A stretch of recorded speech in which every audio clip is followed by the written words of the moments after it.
Hello students, again welcome to Ramrane biology classes.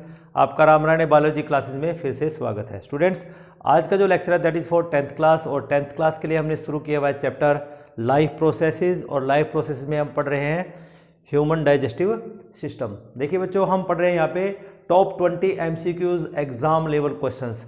और यहाँ पर आपको बताया जा रहा है कि हमारे पास जो भी मल्टीपल चॉइस क्वेश्चंस होते हैं उनको हम कैसे कॉन्सेप्ट का इस्तेमाल करके उनको हम आंसर तक पहुंचाते हैं। तो चलिए शुरू करते हैं। आज जो मैंने आप लोगों के लिए चूज किया है lecture that is for food digestion.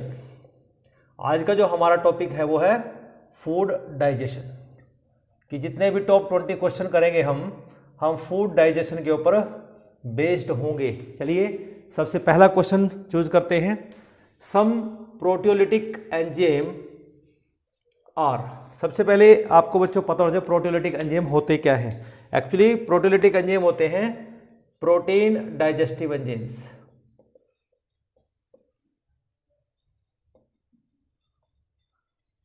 ये होते हैं प्रोटीन डाइजेस्टिव एंजाइम। तो देखिए बच्चों, आपको पता होना चाहिए कि जो ह्यूमन डाइजेस्टिव सिस्टम है वो कहाँ कहाँ पर डाइजेस्ट होते हैं। अगर हम माउथ से स्टार्ट करें तो माउथ में प्रोटीन का डाइजेशन नहीं होता, ठीक है ना। उसके बाद हम ईजोफेगस, फिर लेकिन स्टमक के अंदर होता है। और स्टमक के अंदर हम सभी जानते हैं कि जो प्रोटीन डाइजेस्टिव एंजाइम कौन सा होता है, वहाँ पे पेप्सिन होता है, ठीक है ना।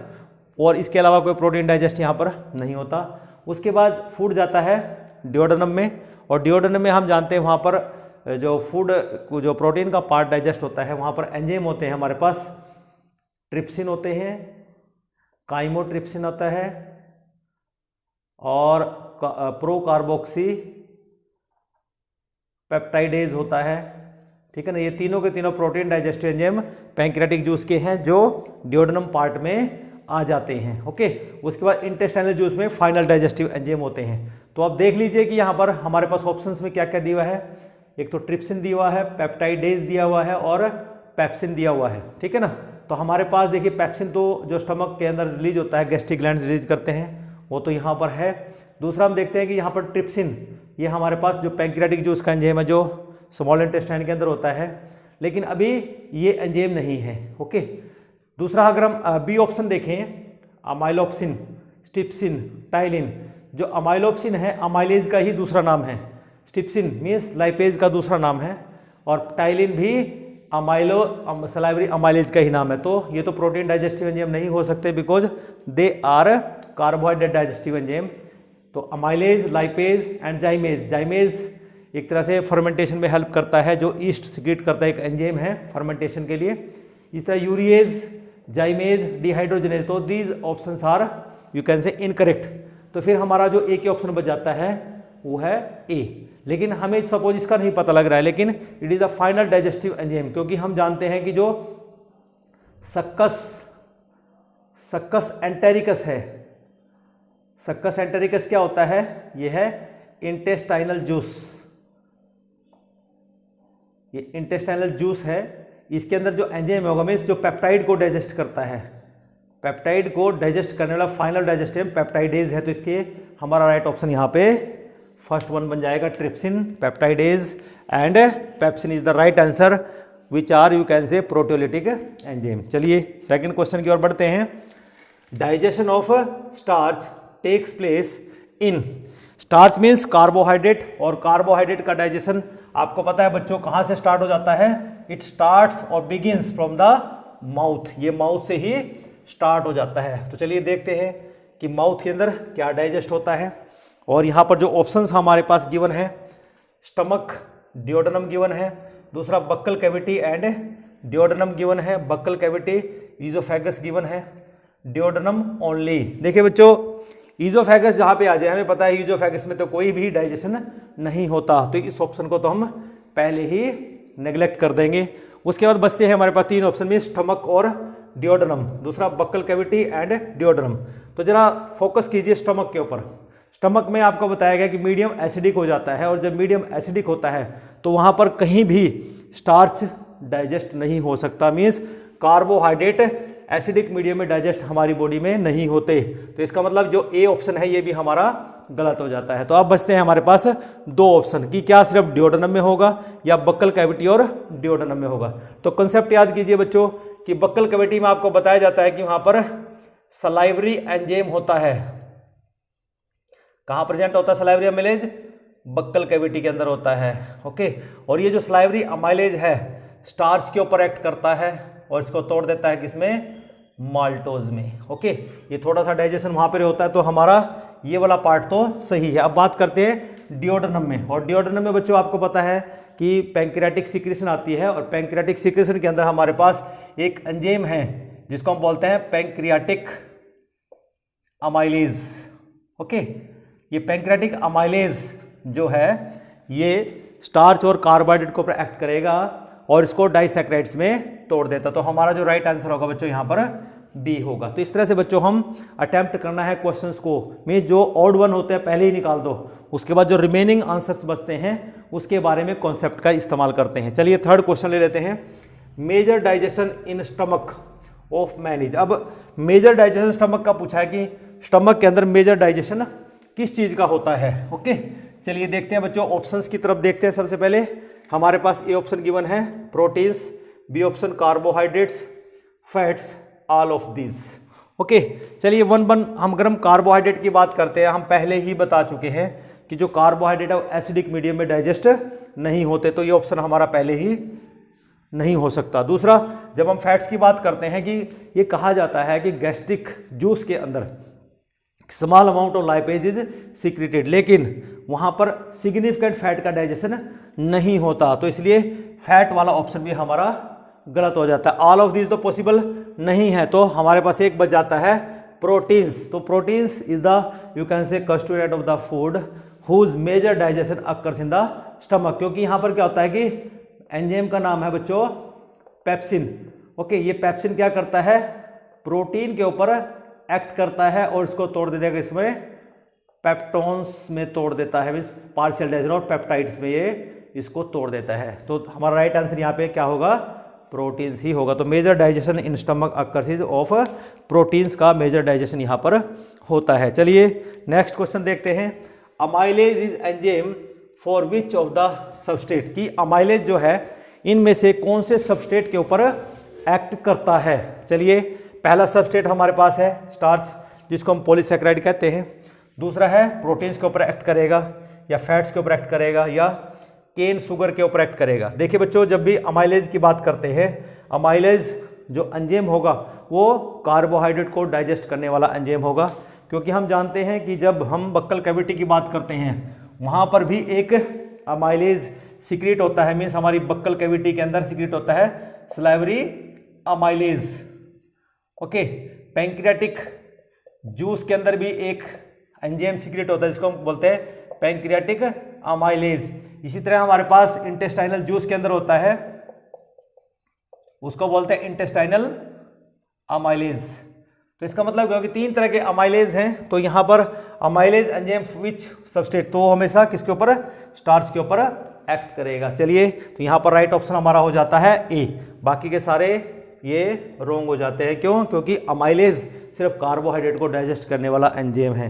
तो नेक्स्ट क्वेश्चन ले लेते हैं जल्दी से। पैंक्रियाटिक जूस कंटेन्स, कि जो पैंक्रियाटिक जूस है उसकी कंस्टिट्यूशन आपसे पूछी गई है, तो कंसेप्ट यहाँ पे इस्तेमाल करेंगे कि जो कंपोजिशन है पैंक्रियाटिक जूस की वो क्या होती है, उसको जरा देख लेते हैं बच्चों जल्दी से। पैंक्रियाटिक जूस कहाँ से सीक्रेट होता है? पैंक्रियाज से। तो कंपोजिशन पे ध्यान देना है, ये आपको याद रखना है, पैंक्रियाटिक जूस का जो कंपोजिशन है। देखिए बच्चों, इसमें तीन प्रोटीन डाइजेस्टिव एंजाइम होते हैं। पहला प्रोटीन डाइजेस्टिव एंजाइम है ट्रिप्सिन, दूसरा डाइजेस्टिव एंजाइम है काइमोट्रिप्सिन, तीसरा डाइजेस्टिव एंजाइम है प्रो कार्बोक्सी पेप्टाइडेज। ये तीसरा प्रोटीन, ये प्रोटीन को डाइजेस्ट करने वाले एंजाइम है वहाँ पे। फोर्थ एंजाइम है पैंक्रियाटिक अमाइलेज, जो किस पे? कार्बोहाइड्रेट को डाइजेस्ट करेगा। फिफ्थ एंजाइम होता है वहाँ पे पैंक्रियाटिक लाइपेज, जो किसको डाइजेस्ट करेगा? लिपिड्स को डाइजेस्ट करता है। ओके, तो ये और एक सिक्स्थ एंजाइम और होता है जिसको हम बोलते हैं न्यूक्लियेजिस, न्यूक्लियेजिस जो न्यूक्लिक एसिड्स को डाइजेस्ट करते हैं। तो ये हमारे पास कंपोजिशन हो जाती है। चलिए इस कंपोजिशन के बेसिस पे आप देख लीजिए, पैंक्रियाटिक जूस कंटेन्स जैसे ट्रिप्सिन, लाइपेज, माल्टेज। तो ये ऑप्शन हमारा गलत हो जाता है क्योंकि यहाँ पर लाइपेज है, मीन्स माल्टेज ये क्या है, इंटेस्टाइनल जूस का एंजाइम है। माल्टेज जो फाइनल डाइजेशन करता है। दूसरा ऑप्शन देख लीजिए, पेप्सिन, ट्रिप्सिन, माल्टेज। माल्टेज भी क्या है, इंटेस्टाइनल जूस का एंजाइम है, तो हमारा ऑप्शन ये भी नहीं हो सकता। चलिए तीसरा ऑप्शन देखते हैं, ट्रिप्सिन, काइमोट्रिप्सिन, अमाइलेज, लाइपेज। तो आप देख रहे हैं यहाँ पे ट्रिप्सिन है, काइमोट्रिप्सिन है और हमारे पास लाइपेज है, मीन्स पैंक्रियाटिक लाइपेज है और पैंक्रियाटिक अमाइलेज है। तो हमारा राइट आंसर क्या होगा यहाँ पे, सी होगा। तो इस तरह से बच्चों हमारे पास हमें कॉन्सेप्ट का इस्तेमाल करके ही ऑप्शंस को चूज करना होता है। चलिए 6th क्वेश्चन देख लेते हैं, how many enzymes are present in intestinal juice. तो अब ये देखना है कि इंटेस्टाइनल जूस के अंदर कितने एंजाइम इनमें से प्रेजेंट होंगे। तो हमें बच्चों यहाँ पे याद रखना होता है कॉन्सेप्ट को कि जो इंटेस्टाइनल जूस है उसकी कंपोजिशन क्या होगी, वो जरा हमें याद होनी चाहिए। चलिए देखते हैं कि जो इंटेस्टाइनल जूस है, देखिए जो इंटेस्टाइनल जूस है, इंटेस्टाइनल जूस कौन सीक्रेट करता है, intestinal gland, intestinal gland secret करता है। ओके, और इसकी जो कंपोजिशन होगी, तो सबसे पहले बात करते हैं इंटेस्टाइनल जूस में क्या होगा, फाइनल डाइजेस्टिव एंजाइम होंगे। फाइनल डाइजेस्टिव एंजाइम इसमें कि जब पैंक्रियाटिक जूस के एंजाइम एक्ट कर लेते हैं, उसके बाद जो इंटरमीडिएट कंपाउंड बनता है उनके ऊपर एक्ट करने वाले एंजाइम, कि जैसे हम कहते हैं कि वहां पर मोस्टली डाईपेप्टाइड्स बन जाते हैं, डाईपेप्टाइड्स। डाईपेप्टाइड्स को डाइजेस्ट करने वाला एंजाइम यहां पे होगा डाईपेप्टाइडेजेस, टाइडेजेस। डाईपेप्टाइडेजेस मीन्स कि जैसे हमारे पेप्टाइडेज है, ठीक है ना, वो यहां पर प्रेजेंट होगा। दूसरा होगा फिर हमारे पास जैसे कार्बोहाइड्रेट्स हैं वो 3 तरह के होंगे, जैसे एक होता है माल्टोज, माल्टोज डाइजेस्ट में एक सबस्ट्रेट है जो पैंक्रियाटिक जूस ने डाइजेस्ट किया है, कन्वर्ट किया है कार्बोहाइड्रेट को माल्टोज में, तो एंजाइम का नाम होगा माल्टेज, ये इंटेस्टाइनल जूस के अंदर मिलेगा। तीसरा होता है लैक्टोज, मीन्स जो शुगर होती है, मिल्क शुगर होती है, उसको प्रोटीन डाइजेस्टिव मीन्स जो अमाइलेज के एंजाइम हैं उन्होंने इसको लैक्टोज में तोड़ दिया है और इसके ऊपर एंजाइम एक्ट करेगा which is present in intestinal juice, that is lactase. इसी तरह हमारे पास सुक्रोज होता है, सुक्रोज के ऊपर एक्ट करता है सुक्रेज। तो ये क्या है, these all the enzymes which are present in the intestinal juice. तो इसी तरह हमारे पास तीसरा कंपोनेंट होता है लिपिड्स का, और लिपिड्स को डाइजेस्ट करने वाले एंजाइम का नाम होता है हमारे पास यहाँ पे दैट इज इंटेस्टाइनल लाइपेज, ठीक है ना, जो किसके ऊपर एक्ट करेगा, इंटेस्टाइनल पे lipase act on the monoglycerides के ऊपर, किसके ऊपर एक्ट करेगा, मोनोग्लिसराइड्स के ऊपर एक्ट करता है। चलिए आगे देखते हैं कंपोजिशन में। एक और होता है हमारे पास जब न्यूक्लिक एसिड डाइजेस्ट होते हैं, कि जो हमारे पास अमाइलेज होता है या जो न्यूक्लियेजिस होते हैं, न्यूक्लियेजिस जो न्यूक्लिक एसिड्स हैं, न्यूक्लिक एसिड्स को वो तोड़ देते हैं किसमें, न्यूक्लियोसाइड्स में और न्यूक्लियोटाइड्स में। ओके, तो न्यूक्लियोटाइड्स को डाइजेस्ट करने वाले एंजाइम का नाम होगा न्यूक्लियोटाइडेज। तो यहां पर हम देख रहे हैं न्यूक्लियोटाइडेज। तो आप बच्चों देख लीजिए कि इसमें ये हमारा कंपोजिशन है इंटेस्टाइनल जूस का, तो इसमें जो एंजाइम प्रेजेंट नहीं है वही यहां पर उसका पार्ट नहीं हो सकता, तो इसका मतलब अमाइलेज नहीं हो सकता, ठीक है ना, तो ये ऑप्शन हमारा नहीं हो सकता। दूसरा आप देखिए न्यूक्लियोसाइडेज तो है, माल्टेज भी है और लाइपेज भी है, डाईपेप्टाइडेज भी है, तो ये एंजाइम नहीं है कंपोजिशन में, तो इसलिए ये भी नहीं हो सकता। तो अब आप काउंट कर सकते हैं बच्चों कितने एंजाइम इनमें से प्रेजेंट हैं, 1 2 3 4 एंड 5, तो हमारा राइट आंसर होगा सी। तो इस तरह से बच्चों हम कॉन्सेप्ट का इस्तेमाल करके ही final you can see option को चूज कर सकते हैं। तो बड़ा ही एक्यूरेटली अपने कॉन्सेप्ट को लर्न रखना है, उसको पढ़ना है और कंपोजिशन याद रखनी है जरूर। चलिए नेक्स्ट क्वेश्चन लेते हैं। The cells of the pancreas is not digested by their own enzymes because, कि बच्चों हम देखते हैं कि जितने भी जो पैंक्रियाज के सेल्स होते हैं वो क्या सीक्रेट करते हैं, एंजाइम सीक्रेट करते हैं, प्रोटीन डाइजेस्टिव एंजाइम्स। लेकिन वो अपने ही सेल्स को डाइजेस्ट क्यों नहीं करते, ये क्वेश्चन होता है। देखिए बच्चों, मैं बार बार कंसेप्ट में अक्सर बताता हूं कि हमारी बॉडी में जितने भी प्रोटीन डाइजेस्टिव एंजाइम सीक्रेट होते हैं वो इनएक्टिव फॉर्म में होते हैं। अगर वो एक्टिव फॉर्म में सीक्रेट हो जाए तो बच्चों वो सेल के प्रोटीन को ही डाइजेस्ट कर सकते हैं, तो इसलिए वो इनएक्टिव फॉर्म में। तो ऑप्शन देख लीजिए, enzymes are secreted in inactive form, तो हमारा राइट आंसर यहां पर ए होगा। फिर बी क्यों नहीं होगा, cells are not lined by the mucus membrane, बकवास का हमारे पास ऑप्शन दिया हुआ है। Enzymes are released only when needed, हाँ ये थोड़ा हो सकता है, बट एंजाइम तो बेटे जब फूड नहीं होगा तो तब भी सीक्रेट हो जाता है, तो इसलिए यहां पर तभी मोस्टली तो तभी सीक्रेट होगा। लेकिन सीक्रेट होने के साथ साथ अगर वो एक्टिव फॉर्म में आ जाएगा तो सेल के प्रोटीन को भी उस टाइम में डाइजेस्ट कर सकता है। And none of the these, तो ये तो हो ही नहीं सकता, तो इसलिए हमारा जो राइट आंसर बनता है वो है ए, कि तो एंजाइम्स हैं they are secreted in inactive form, तो इसलिए जो डाइजेस्टेड नहीं कर पाते हमारे जो पैंक्रियाज के सेल्स हों, क्योंकि पैंक्रियाज सेल्स क्या है, they secrete protein digestive enzyme. Okay, next question is 8th question, the end product of the fat digestion. अब देखिए फैट डाइजेशन का एंड प्रोडक्ट, और एंड प्रोडक्ट का जो फैट्स का जो फाइनल डाइजेशन होता है बच्चों, वो कौन करता है, इंटेस्टाइनल जूस के एंजाइम करते हैं। तो चलिए पहले कॉन्सेप्ट को रिवाइज करते हैं और फिर ऑप्शन तक पहुंचने की कोशिश करते हैं। देखिए जैसे कि आपको बताया कि सबसे पहले जो फैट का डाइजेशन करते हैं वो पैंक्रियाटिक लाइपेज करेगा। ओके, वो क्या करता है पैंक्रियाटिक लाइपेज, हमारे पास एमल्सिफाइड फैट होते हैं, एमल्सिफाइड फैट के ऊपर एक्ट करेगा पैंक्रियाटिक लाइपेज, और ये इसको तोड़ देगा किसमें, पहले तो डाइग्लिसराइड में तोड़ेगा, और डाइग्लिसराइड के बाद इसको फर्दर तोड़ेगा किसमें, मोनोग्लिसराइड्स में। अब इन मोनोग्लिसराइड्स के ऊपर इंटेस्टाइनल लाइपेज एक्ट करेगा, इंटेस्टाइनल लाइपेज एक्ट करता है। ओके, ये इसको मोनोग्लिसराइड को तोड़ देगा किसमें, फैटी एसिड्स में प्लस ग्लिसरॉल्स में। तो ये हमारा कंसेप्ट है जो बच्चों आपको याद रखना है। आंसर आप देख सकते हैं, अभी पहला ऑप्शन दिया हुआ है अमाइनो एसिड्स नहीं हो सकता, दूसरा है स्टार्च नहीं हो सकता, तीसरा फैटी एसिड है, आप देख सकते हैं फैटी एसिड है, तो fatty acid the right answer, glucose तो नहीं हो सकता। चलिए 9th क्वेश्चन देख लेते हैं फटाफट से। विच of the following is the matching pair of the digestive enzyme and substrate, कि एक सबस्ट्रेट गिवन है और एक आपको एंजाइम गिवन है। जैसे रेनिन प्रोटीन के साथ है, अमाइलेज लैक्टोज के साथ है, ट्रिप्सिन स्टार्च के साथ है, इनवर्टेज माल्टोज के साथ है।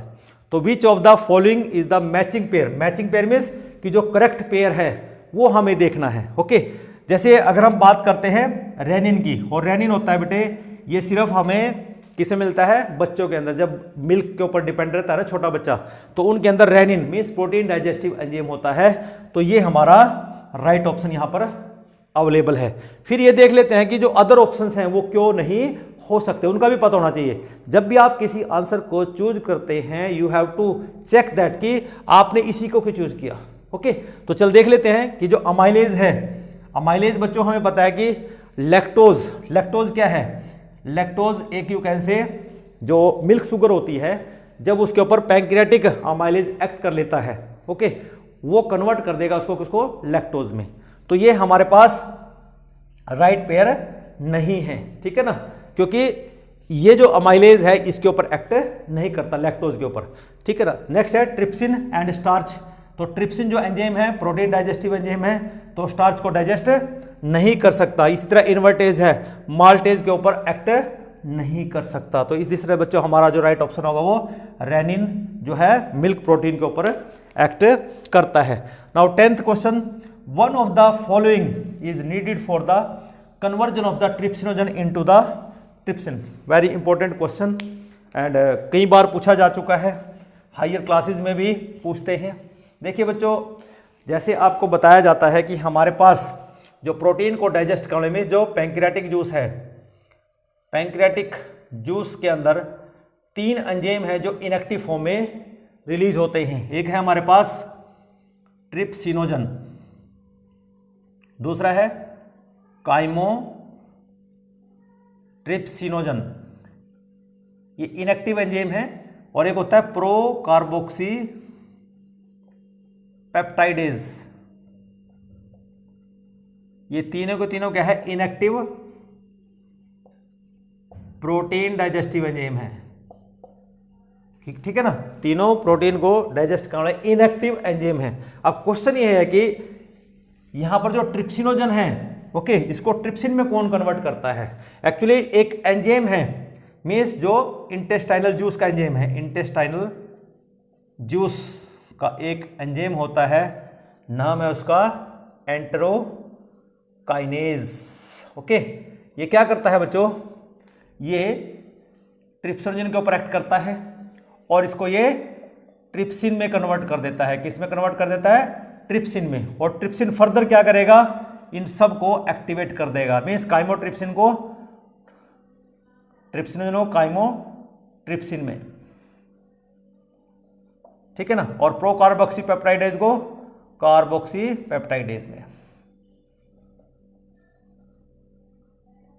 तो ये काम कौन कर रहा है? Trypsin. Means trypsinogen is activated by enterokinase and you can say trypsin further convert chymotrypsin into chymotrypsin and procarboxypeptidase into carboxypeptide, इनको एक्टिव बना देता। तो इसलिए देख लीजिए HCl तो नहीं हो सकता, एंट्रोकाइनेज है हमारे पास राइट आंसर, लाइपेज नहीं हो सकता और जाइमेज नहीं हो सकता। चलिए नेक्स्ट देखते हैं।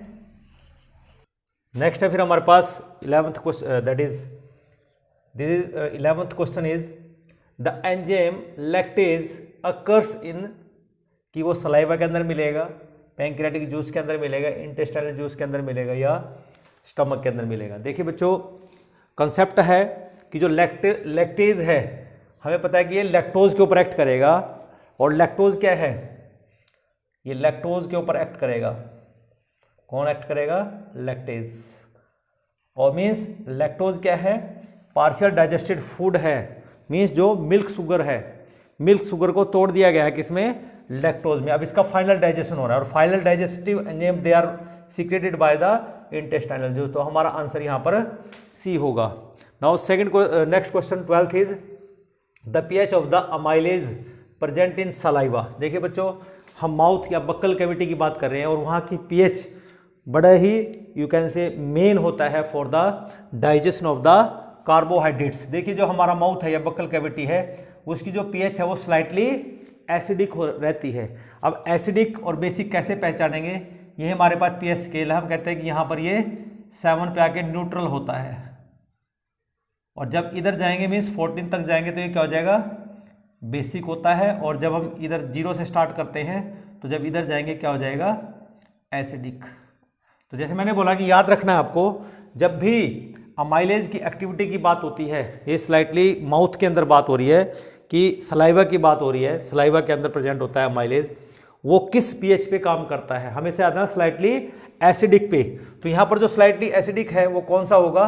6 तो नहीं हो सकता, क्योंकि यहाँ पे 6.8 गिवन है, तो ये ज़्यादा एसिडिक है, ये कम एसिडिक है, और ये दोनों क्या हो गए? ये बेसिक हो गए, तो ये तो हो ही नहीं सकता। तो इन दोनों में से बेस्ट चूज कौन सा करना है? मीन्स जो स्लाइटली एसिडिक है, ये ज़्यादा एसिडिक है, तो ये नहीं हो सकता, तो हमारा राइट आंसर इज बी। तो इस तरह से बच्चों आप लोगों ने चूज करना है। Next question is if the pH of A protein is 1.6 which enzyme will digest it. याद रखना बच्चों कि जब भी एसिडिक मीडियम में डाइजेशन की बात हो तो गैस्ट्रिक जूस के जो एंजाइम हैं वो वहाँ पर एक्ट करते हैं। और स्टमक के अंदर की बात हो रही है, क्योंकि जब भी स्टमक में जो पीएच होगी वहाँ पर पीएच आपको गिवन होगी 1.2 to 1.8, इसके बीच की पीएच होगी। तो इसका मतलब यहाँ पर जो एंजाइम होगा वो गैस्ट्रिक जूस का एंजाइम होना चाहिए। तो ट्रिप्सिन क्या है? ये नहीं हो सकता। क्यों? क्योंकि ये पैंक्रियाटिक जूस का एंजाइम है, ठीक है ना। और पेप्सिन जो है ये गैस्ट्रिक जूस का एंजाइम है, तो हमारा राइट आंसर यहाँ पर बी होगा। अमाइलेज नहीं हो सकता, क्यों? क्योंकि ये सलाइवरी अमाइलेज मीन्स जो यू कैन से सलाइवा का एंजाइम है। इरिप्सिन एक you can say mixture of protein digestive enzyme होते हैं which are not found in the stomach. Okay, तो हमारा राइट आंसर यहाँ पे क्या होगा? पेप्सिन होगा।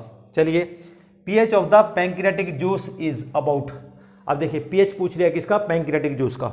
तो पैंक्रियाटिक जूस की पीएच हमेशा याद रखना, वो यहां पर होती है स्लाइटली बेसिक। क्या बोलते हैं उसको, स्लाइटली बेसिक। और तभी हम कहते हैं कि जो पैंक्रियाटिक जूस के एंजाइम होंगे वो अल्कलाइन मीडियम में ही काम करते हैं। तभी हम देखते हैं कि जो बाइल जूस है और जो पैंक्रियाटिक जूस है वो इकट्ठे सीक्रेट होता है through the duct, hepato pancreatic duct. इसका मतलब क्या होगा, जो बाइल जूस का काम है वो एसिडिक मीडियम को बेसिक बनाना है, और उसके बाद जो हमारे पास जूस सीक्रेट हो रहा है उसकी जो पीएच है it is slightly basic. Basic का मतलब कि वो 7 से ऊपर होनी चाहिए, वो ज़्यादा नहीं होनी चाहिए। तो यहाँ पर 6.4 तो स्लाइटली एसिडिक हो जाएगा, ये मोर बेसिक हो जाएगा, ये न्यूट्रल हो जाएगा, तो ये हो नहीं जाएगा। हमारे पास बचा क्या फिर 8.4। तो यहाँ पर पैंक्रियाटिक जूस की जो पीएच होगी दैट इज 8.4 के लगभग होनी चाहिए।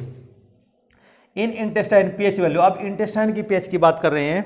देखिए बच्चों, जब इंटेस्टाइन की पीएच की बात होती है, हमें पता है कि जो पैंक्रियाटिक जूस के एंजाइम हैं वो तो एक्ट करेंगे 8.4 के लगभग में अल्कलाइन मीडियम में ही करते हैं। लेकिन जब हम इंटेस्टाइन पीएच की बात करें, जो इंटेस्टाइनल जो ग्लैंड होंगे या इंटेस्टाइनल जूस के जो एंजाइम होंगे वो कौन सी पीएच पे काम करेंगे। देखिए बच्चों, स्लाइटली एसिडिक मीडियम तो इंटेस्टाइन के अंदर मिलता ही नहीं, तो ये तो ऑप्शन हमारा गलत हो जाता है। और जब हम इसकी बात करते हैं हाईली बेसिक की तरफ जाते हैं, ये भी नहीं होगा, और ये भी एसिडिक मीडियम है, ये भी नहीं। बचा कौन सा हमारा 7.6। तो इस तरह से बच्चों आप आंसर्स तक जा सकते हैं। अगर आपको एक्यूरेट वैल्यू याद ना रहे तो आपको सिर्फ ध्यान रखना है कि 6.0 से 6 मीन्स एसिडिक मीडियम है, मीन्स 8.5 से 9 ये हाईली बेसिक हो जाएगा, और 2.5 4.5 ये हाईली एसिडिक हो जाएगा। तो हमारे पास बचा क्या, क्योंकि जो इंटेस्टाइन के अंदर डाइजेशन होती है that occurs in alkaline medium and that is about, you can C intestine की जो पीएच होगी वो 7.6 के लगभग होगी। चलिए, वेरी इंपॉर्टेंट क्वेश्चन।